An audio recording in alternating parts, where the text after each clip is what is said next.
नमस्कार दोस्तों, जय श्री कृष्णा। आज का वीडियो आपके लिए बेहद खास होने वाला है, तो शुरुआत से अंत तक जरूर सुनिए। क्या आप तैयार हैं कुछ नया सुनने के लिए? तो चलिए दोस्तों, शुरू करते हैं आज की वीडियो को। जीवन में बहुत ही महत्वपूर्ण होती है यह अग्नि। अग्नि ही है जो ऊर्जा बनकर हमें जीवित रखती है, किंतु सोचिए, यदि यह ऊर्जा क्रोध की अग्नि बनकर भड़क जाए तो क्या होता है?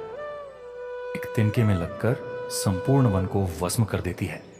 उसी प्रकार मनुष्य के क्रोध की अग्नि भी दूसरों को तो जलाती ही, किंतु उससे पूर्व स्वयं उसे भस्म कर देती। तो क्या किया जाए, कैसे नियंत्रण में किया जाए? इसे उत्तर है, इसमें जल मिलाकर जल की भांति बहने दीजिए। इसे ठीक वैसे ही जैसे सूर्य अपनी अग्नि को तेज बनाकर आप तक पहुंचता है। यही अंतर है सूर्य के अग्नि में और हमारे क्रोध की अग्नि में। सूर्य की अग्नि बहकर छनकर हम तक आती है और इसलिए वह तेज कहलाती। दूसरी ओर हमारे क्रोध की अग्नि की तो कोई सीमा ही नहीं है। तो अपने भीतर की ऊर्जा को क्रोध बनाकर जलाना चाहते हैं या ऊर्जा बनकर बहाना चाहते हैं, निर्णय आपका है। श्री कृष्ण कहते हैं, व्यक्ति को सदैव बुराई से बचकर रहना चाहिए। अगर कोई बुरा कर्म करता है तो वह कर्म उसको अपने जीवन में ही भोगना ही पड़ता है। जिस प्रकार बछिया झुंड में भी अपने मां को ढूंढ ही लेती है, वैसे ही कर्म का फल आपको हजारों के भेड़ में भी ढूंढ लेगा। श्री कृष्ण जगत के स्वामी हैं। वह कण कण में निवास करते हैं। छोटे से छोटे जीव के हृदय में ईश्वर का वास होता है। उस जीव को कष्ट का अनुभव होना ईश्वर को कष्ट का अनुभव कराता है।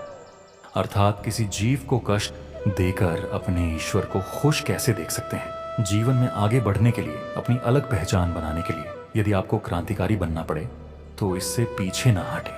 कहने का सीधा सा मतलब है, जरूरत के हिसाब से खुद में बदलाव करें और समाज के बारे में ना सोचते हुए अपने काम पूरा करें। जीवन में दोस्तों की भूमिका बहुत अहम होती। हम हमेशा यही सुनते हैं कि दोस्तों की पहचान हमेशा मुश्किल वक्त में ही होती है।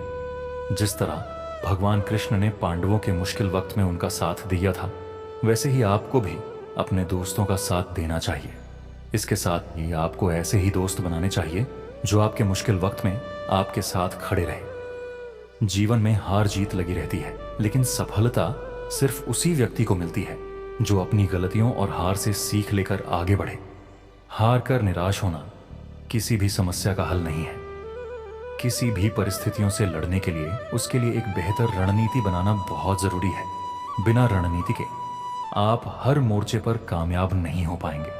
यदि पांडव भी श्री कृष्ण द्वारा बनाई गई रणनीति का पालन नहीं करते, शायद कौरवों के खिलाफ युद्ध में उन्हें जीत नहीं मिलती।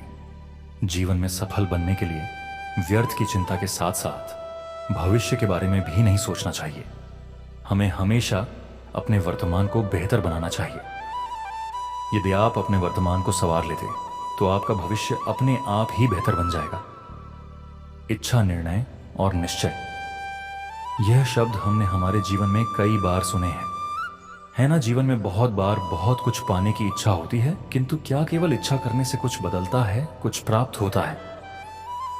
बंजर धरती पर रहने वाले व्यक्ति की इच्छा होती है कि उसे मीठा जल मिल जाए, किंतु उसे नहीं मिलता।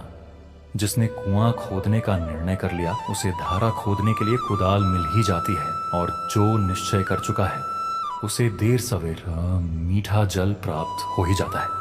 इसलिए जीवन में केवल इच्छा ना करें, निर्णय करें और फिर निश्चित ही सब मिलेगा। श्री कृष्ण कहते हैं, मनुष्य में एक बड़ा ही विशेष गुण पाया जाता है। मूल्यांकन करना क्या महंगा है, क्या सस्ता है।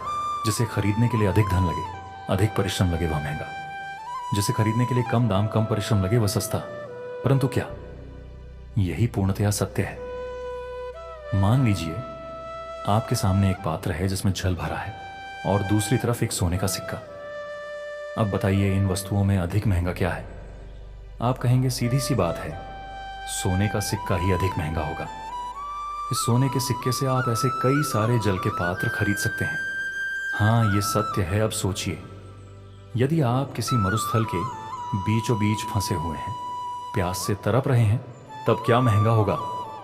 तब क्या आप इस एक घूंट जल के लिए अपने जीवन भर की कमाई यूं ही गंवाने के लिए सज्ज हो जाएंगे? स्मरण रखिएगा, जीवन में महंगे या सस्ती वस्तु नहीं, परिस्थिति होती है, और आवश्यकता पड़ने पर जो काम आए उससे अनमोल इस संसार में और कुछ नहीं। अपने महल के सबसे ऊंचे शिखर पर खड़ा व्यक्ति, उसे भी एक भय होता है। भय उस महल के नींव के हिल जाने का भय, अपने पतन हो जाने का। और इसी कारण से उस ऊंचाई का संपूर्ण आनंद वह नहीं ले पाता। किंतु क्या कभी आपने किसी वृक्ष की डाली पर बैठे किसी पंछी को देखा है? उस डाली के हिल जाने से उसे गिर जाने का भय नहीं होता, क्योंकि उसे अपने पंखों पर विश्वास है। इसी प्रकार हम में से अधिकतर लोग किसी न किसी सहाय से ऊंचाई पर पहुंचे, किसी की सहायता से सफलता प्राप्त करते हैं। किंतु सफलता का आनंद केवल वही प्राप्त कर सकते हैं जिन्हें गिरने का भय ना हो। इसीलिए किसी की सहायता पर नहीं, किसी के सामर्थ्य पर विश्वास कीजिए। हम जिस मनुष्य पर अति विश्वास करते हैं वही हमारे विरुद्ध षड्यंत्र करते हैं। प्रेम और विश्वास पाने के लिए अवसर मांगे नहीं जाते, अवसर ढूंढकर उस प्रेम और विश्वास को जी जाता है। स्वार्थ से रिश्ते बनाने की कितनी भी कोशिश करें वह कभी नहीं बनते, और प्रेम से बने रिश्तों को कितना भी तोड़ने की कोशिश करें वह कभी नहीं टूटते। बुरे वक्त में हर कोई भगवान को याद करता है, पर दुनिया में बहुत ही कम लोग हैं जो अपने अच्छे वक्त में भी भगवान को याद करते हैं। संघर्ष करते हुए कभी मत घबराना, क्योंकि संघर्ष के दौरान यह इंसान अकेला होता है। सफलता के बाद तो सारी दुनिया साथ देती है। प्रेम का कोई रूप नहीं होता। जब कोई एहसास खुद से ज्यादा अच्छा लगे तो वह प्रेम है। सच्चा स्नेह करने वाला केवल आपको बुरा बोल सकता है, कभी आपका बुरा नहीं कर सकता, क्योंकि उसकी नाराजगी में आपकी फिक्र और दिल में आपके प्रति सच्चा स्नेह होता है। परेशानी आए तो ईमानदार रहे, धन आ जाए तो सरल रहे, अधिकार मिलने पर नम्र रहे, और क्रोध आने पर शांत। यही जीवन का प्रबंधन कहलाता है। यहाँ सभी के जीवन में मुसीबतें जरूर हैं, लेकिन जो मुसीबतों से लड़कर आगे बढ़े वही आज की महाभारत का अर्जुन है। गिरने में कोई आपत्ति नहीं है, बस गिरो तो उस बूंद की भांति जो इस संसार को नया जीवन देती है। और उस उठने में कोई अच्छाई नहीं है जिसमें किसी और के कंधों पर पांव रखकर उठा जाए। श्री कृष्ण कहते हैं, मनुष्य की एक विशेष प्रवृत्ति होती है, वह कभी स्वयं से संतुष्ट नहीं रहता, कभी स्वयं से प्रसन्न नहीं रहता। जो है उससे अधिक पाना चाहता है, जो पाल या उससे आगे बढ़ना चाहता है, अपने जीवन में परिवर्तन लाना चाहता है। और यह प्रवृत्ति संसार में सबसे महान है, क्योंकि इसी प्रवृत्ति के चलते संसार में विकास होता है। किंतु इस बदलाव के लिए मनुष्य उसकी खोज में रहता है।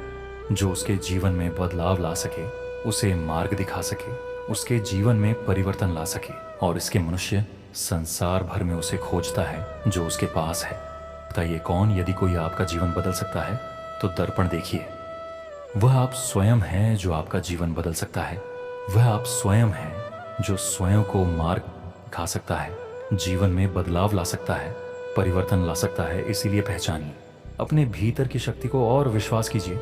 इस संसार में आपसे अधिक शक्तिशाली और कोई नहीं है। जीवन बदल जाएगा। और अंधविश्वास का नहीं, आत्मविश्वास का हाथ थामिए। आपकी समस्याएं स्वतः दूर हो जाएंगी। दोस्तों, इस वीडियो में बस इतना ही। मिलते हैं अगली वीडियो में। अपना ख्याल रखिएगा। जय श्री कृष्णा।